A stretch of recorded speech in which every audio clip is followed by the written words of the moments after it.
Welcome back to another Meta Monday. This week we're revisiting Gardevoir Jellicent to see just how impactful the addition of Lillie's Determination and Call Sign Kirlia are for the deck, and how well the deck performs in the new Mega Evolutions meta. So here's the current list. Most of it's still pretty standard for Gardy Jelly, but a few key tweaks really help it adapt to the new meta. Now, and if you don't know the game plan, it's simple compared to traditional Gardevoir builds. You want to get to Jellicent in the active early, start swinging with it, and pivot into your other attackers when you need to secure key knockouts. Now, and as for core cards, we'll start with Jellicent EX itself. Solid HP, great controllability, and surprisingly strong offense. Its ability shuts down your opponent's items and tools while it's active, completely slowing down setup decks. Its attack does 80 damage for 2 energy, or 160 if you get to 4, which hits a lot of relevant numbers right now. Then we have Gardevoir EX, the deck's energy engine. Its ability lets you attach psychic energy from the discard to your psychic Pokemon, dealing 20 damage to them for each one that you attach. It's also a great late game attacker with a 190 damage swing that, combined with Munkidori damage, can knock out most basic EXs like Fez. Now, and speaking of Munkidori, he actually turns the downside of Gardevoir's ability into free damage. The spread adds up fast, and its attack can actually matter as well. Confusing the opponent's active can buy you a critical turn if you're behind or bricking, and those three make up the backbone of the deck. As for tech choices, there's one huge one, which is Drifloon. This one's a monster in the right setup. Its attack can deal 30 damage for each damage counter on it, and with a Bravery Charm attached, it can easily reach 300 damage one-shotting huge targets. We're still running a single copy of TM Devo. This card can straight up win games if timed right, since most of the meta revolves around evolutions. Combining your Munkidori damage with a well-placed TM Devo can completely wipe your opponent's board in one turn. The Mega format did introduce some new cards for us, and after testing them all, I settled on just 2 for this build. There's Lillie's Determination. We're running 3 copies of it alongside 1 Professor's Research, because Lillie's often feels better mid-game since it lets you keep key cards while still digging deep, and we've got enough discard outlets to keep energy flowing. Call Sign Kirlia is the other one. You won't use it every game, but when you're bricking or need to recover after a tough start, it's clutch. It can search for 3 Pokemon, which can swing games in the early turns. Now then, there is a bonus note. One card I want to mention is Mystery Garden, the new stadium from the set. While I don't personally think it's needed in this specific list, it's very strong and absolutely worth keeping in mind for future versions of the deck. If you want to try out this list yourself, you can find it down in the description below. And with that being said, let's get into game number 1. Alright, so game number 1, our opening is pretty good. Double Munkidori plus a Gardy is really nice. I don't want to bench down this Fez right now because I don't know what I'm playing against yet. All I see is a Soul Rock. Our hand is looking not terrible either, and then here we actually see them put down a Ryul, which is meaning that this is a Lucario, the Mega Lucario. Here they put down a Town Store as well. We can get some value out of that, but they're playing a EXP share, so that way then they can move around energy more efficiently. Here we actually top deck into a Gardevoir, which is fine. So what we're going to do is we're just going to use this Earthen Vessel, get rid of the TM Evo, get double Psychic. That way then we can discard both of those to the Ultra Ball, because we can get a bunch of value that way, and then just grab a Kirlia. That way then we can go into the Gardevoir next turn. We're also expecting that there's a high chance that they're going to be able to knock out our Munkidori this turn. Because Lucario is only a stage 1, they can easily go into it if they want. Here they put down a Fez and that Mega Lucario, so they're getting that all set up. They do a Premium Power Pro, so now they're hitting for 100 damage. Even though we are Psychic and we resist 30 damage, the way that Soul Rock's attack works is it goes through resistance. So if they can get down a Lunatone, then they're hitting for 100 right now. And they actually do get down the Lunatone. They are just going to draw 3 with the Lunatone. Then they find a second Premium Power Pro. They're using that, so they're going to do a grand total of 130 damage this turn, knocking out our Munkidori. Now then, we are completely fine with this, because that means that they use 2 of their Premium Power Pros, and they need those to be able to knock out our Gardevoirs. Here we put down the Fez as well. I debate about putting down the Bravery Charm on it, but I'm not sure if I have the second one in my deck or if it got prized. So just to be safe, I'm just going to do the Iono. We see 6 new cards, put them down to 5, and then we're able to draw 3 with the Fez as well. Fez is a little bit dangerous to have on the field because they can easily one-shot it with anything because it is ×2 weak to fighting. Here we are just going to play down that Artazon. They already have a full board, so we don't have to worry about them getting any value next turn for it. We are going to use our Gardevoir. I'm just going to go into the Screamtail this turn. There's no way safely to remove the Soul Rock, so what I'm going to do is I'm just going to use this Screamtail to do 80 damage to be able to knock out that Makuhita back there, so that way then they can't go into a Hariyama, boss up our Gardevoir if they have everything that they need to actually be able to one-shot our Gardevoir. So I can at least eliminate some of the stuff here, and I am going to move this damage over to the Mega Lucario, just making it a little bit easier to one-shot since we are its weakness. Here we actually top deck into a Mew, which is huge in this matchup. It's a nice 2-prizer that we can use that can copy their attack and be able to actually do a ton of damage and one-shot their Mega Lucarios by copying their second attack. Alright, so here they flip the script, drawing 3 more cards. They're probably just looking for like their other 2 premium power pros right now, and if they could find those and have a boss, then they could get rid of our Gardevoir. If they just have a boss, then they can get rid of our Fez.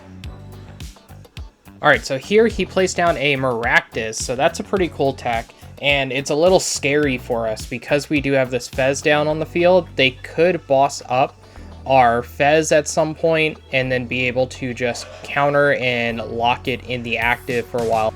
So there they did knock out our Screamtail, which we were expecting because they still have the Soul Rock that's able to attack this turn, or last turn. And here we are going to use this Artazon. We're going to grab this Drifloon down, and I'm debating about what else to do, but first I'm just going to flip the script, see exactly what we get. We find the Frillish, but I'm not entirely sure if that's going to be good, but I do decide to put it down. And then here I am just going to attach a single energy to the Ralts and then retreat it back into the Drifloon. Or I could just go right into the Guardy, but this is kind of scary. So by going into the Guardy here, we actually are doing kind of a dangerous play. So we are able to manually attach a single energy from our hand and then be able to get the 2 energy from our discard and then move 30 damage with our monkey to be able to actually put some damage somewhere else. The issue with this play is that we're down to 300 HP because we can't move the full 40 off that we had put onto ourselves. So with their Mega Lucario, if they get double Premium Power Pro, they can actually one-shot our Gardevoir right here. And that would be extremely bad. We do have the Rare Candy Gardevoir in hand, but here they hit us with a Iono. So that means that they are really looking for those Premium Power Pros. Since they have the EXP share attached, we know that they can't put the A spec on it. They could put it on the 1 Riol in the backline and then make that into a Mega Lucario. And that could be an easy way for them to win as well. So here they're taking a little bit of time to think. Our hand that they gave us isn't terrible. If they do knock something out this turn, we can get down another Munkidori and be able to start moving 60 damage instead of just 30 each turn. Instead, they are just going to retreat into the Maractus and just lock our Gardevoir into the active. So this is a very bad play on their part. With this Earthen Vessel, we are just going to get 2 Psychics so we can actually thin our deck a lot. This way we can also get down our Jellicent as well. And we have the Munkidori, so we're able to move this 30 damage that we have on our Gardevoir now and actually put that on something else. So I'm going to put that on the Maractus here because I realize that if they're just going to go for this locking play, they're not going to be able to one-shot our Gardevoir anymore, because now it doesn't have that 10 damage on it that they really needed, and they already used 2 Premium Power Pros early on in the game. So we just don't attack.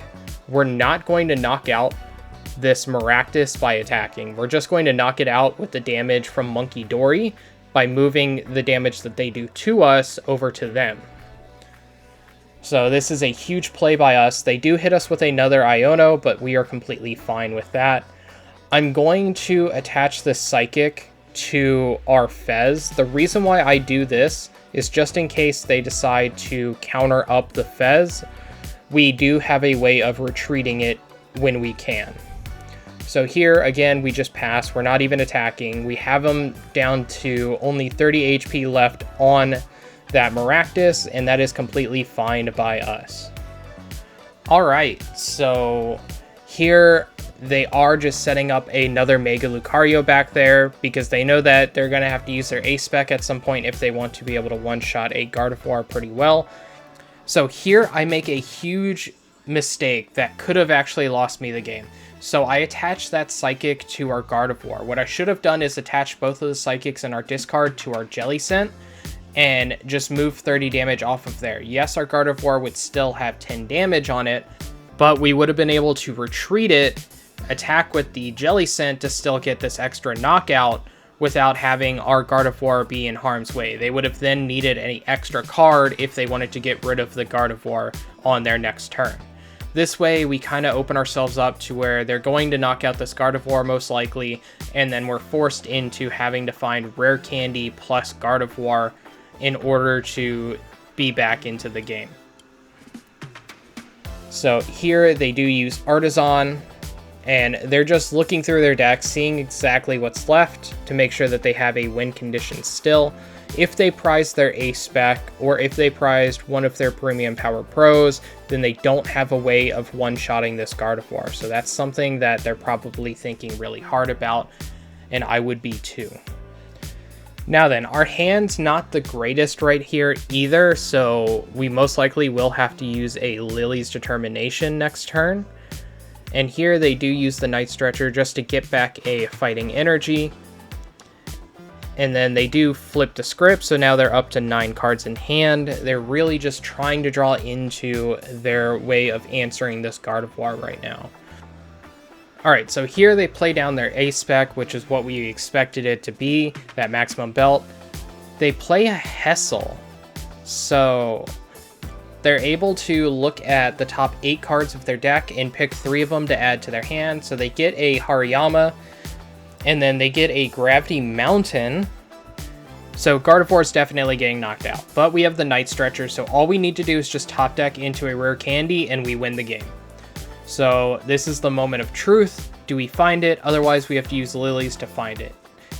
And we do promote the Jelly just in case, and we actually top deck the Rare Candy, so that is going to be game. All we have to do is just Rare Candy into Gardevoir, and then we can use its effect, power up this Jellyfish, and win. But they scoop. Alright, game number 2. Our hand is looking pretty bad here, so we are just going to Nest Ball. It's kind of a tough decision. I could get down a Frillish. I see a Pidgey, so this is most likely Pidgeysard. Getting down a Jellicent early is going to be like our best play, and we do have these Ultra Balls as well. So that's exactly what we're going to do. We get down that Frillish. Here they get down a Mist Energy, which is pretty handy because we do run that TM Devo, so that can stop us with that for their Pidgeot. Here they get down a Duskull plus double Charmander using their Pidgey's attack, and we top deck into another Nest Ball. So I'm going to use this other Nest Ball. We're going to finally get down a Ralts. And then right here, I was just checking to make sure that we got the cards that we really need. And then I make a blunder. I should have used Arven as my supporter for turn and gotten the Earthen Vessel, and I would have been able to set up some energy in our discard. And yeah, I wouldn't have been able to draw cards, but we would have at least had that set up. Instead, we just discard the Arven plus the Ultra Ball. We still get the Frillish, or the Jellicent down, but now Jellicent's not going to be able to have all of the energy that we want to be able to do huge damage. Now then here they do have the Lillie's Determination, and they are getting down a Charmeleon. They aren't able to use Rare Candies this turn, but they just naturally draw into both Charmeleon plus Pidgeotto. So here we actually get to put down a Kirlia, we get down the Munkidori, and then I'm thinking about putting down this Fez as well. I can just naturally attach one Psychic to our Jellicent, and then our hand is still pretty bad, so we're not going to be able to do anything else with it. Here they do get down the Charizard though, so they will be able to attack this turn. They're not going to be able to one-shot the Fez, so I don't have to worry about them doing a boss play for that, but they will be able to one-shot this Jellicent. Now then, that does put another Psychic in our discard, and what I'm going to do is actually promote this Drifloon, because if I can get into a Gardevoir, which I top deck right into it, which is perfect, and then here we can just naturally attach this Dark Energy to our Monkey, so we have that. I'm thinking about putting down this Mew EX, which is the right play, and then sadly I am going to have to use this research, getting rid of a Ralts plus our Screamtail, along with an energy to be able to draw new cards. Here we do have the Bravery Charm, and I'm just trying to make sure that we have enough energy for the play. So first I am going to do this Fez, and with that we will have enough energy. So we are going to discard that Psychic, get 2 more, and then we can use this Ultra Ball to be able to get rid of the other 2 Psychic. But first I am going to use our Gardevoir, throw the preliminary damage onto our Drifloon. That makes it 120. I was thinking, or 180, sorry. I was thinking about just hitting for the 180, but then I realized, oh, well, I have Munkidori with a Dark Energy, so why not just hit for 300 like I can? And then I have the Counter Catcher for next turn as well, so I can actually Counter Catcher the Charizard into the bench, take their Charmander, be able to knock that out next turn, and knock out their Charizard at the same time. So that's essentially what I'm setting up with this play. I know that they're going to be able to knock out this Drifloon. The worry here is if they knock out the Gardevoir, but we do have a Rare Candy plus a Gardevoir in our hand too, but we would be way behind in the prize race. Now then, here they are just getting everything set up real good. They have this Pidgeot that they're using for their quick search. Good thing to note here, by the way, is that earlier they had to retreat their Pidgeotto that had a retreat cost, since they're running the one that has the retreat cost. So they actually don't have the mist energy anymore on their Pidgeot. So TM Devo can come in clutch against that later on if need be as well. Here they are going into that Dusknoir. They're getting another Charizard so they can have that set up.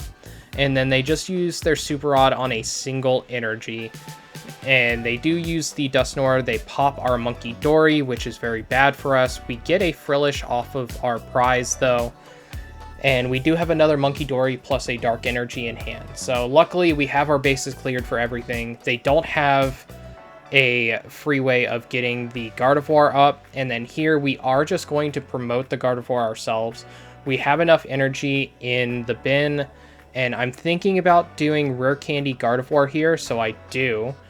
And then we are just going to attach, and I'm thinking about, alright, so I could put down this Frillish set up for a Jellicent later, or I could get back the Drifloon and be able to have that as an option. Here, we're just going to get down the Frillish. We are going to use this Counter Catcher, bring up that Charmander, then we'll hit them with the Iono, putting them down to 2 cards in hand. And we will be able to use Fez, draw 3. And at this point, it's pretty simple what we're going to do. We are just going to take the knockout on this Charmander, but we're also going to do a bunch of damage to the Charizard, dealing the 30 damage that we need to be able to knock it out. So there's our first 2 prizes for the turn, and then we'll take another one, and immediately we went from having 5 prizes this turn down to 3 just like that. So that's the scary part about Gardevoir decks right now. Now, our opponent has no attacker, so that's something that we really got to note. And they have 2 prizes remaining, so if we take another prize, then they can't use any sort of Duskull to like win the game that way.